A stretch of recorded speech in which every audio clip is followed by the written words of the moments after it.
Absolument. Le roi Charles III était connu comme le prince Charles et les républicains qui veulent bien sûr le rattachement de l'Irlande du Nord à la République d'Irlande avaient l'habitude de l'appeler par un sobriquet le para-prince, le prince parachutiste, parce que il est le parrain du régiment de parachutistes qui a ouvert le feu en 1972 et commis l'atrocité de Bloody Sunday avec 14 personnes, 14 innocents sans armes qui ont été tués par l'armée britannique. Et bien sûr, cela a laissé dans l'âme et dans le cœur et dans l'histoire de l'Irlande, c'est un moment connu comme sous le nom de Bloody Sunday, le dimanche sanglant.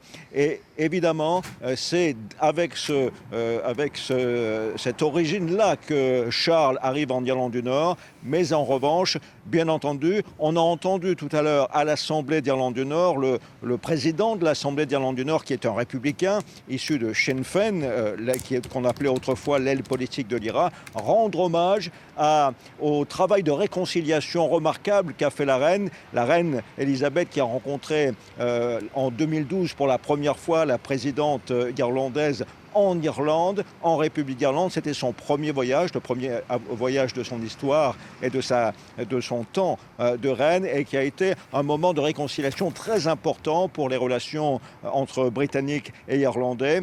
Et c'est à cela, on voit à quel point les choses ont changé. Et on voit le travail désormais que le roi Charles va devoir accomplir, lui qui vient de loin.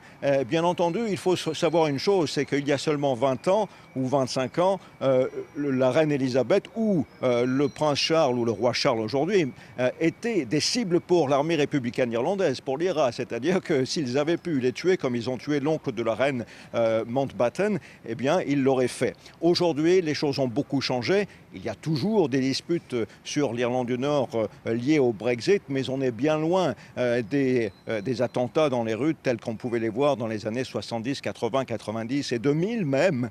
Les choses ont beaucoup changé. Et Alex Maskey, le président Sinn Féin de l'Assemblée d'Irlande du Nord, a rendu hommage à la reine, lui disant à quel point elle avait fait un effort de traverser la rue pour embrasser la réconciliation, aider à la réconciliation. Et il espère bien que le roi Charles va continuer dans cet effort-là. Merci Hervé Amoric en direct de Londres pour France 24.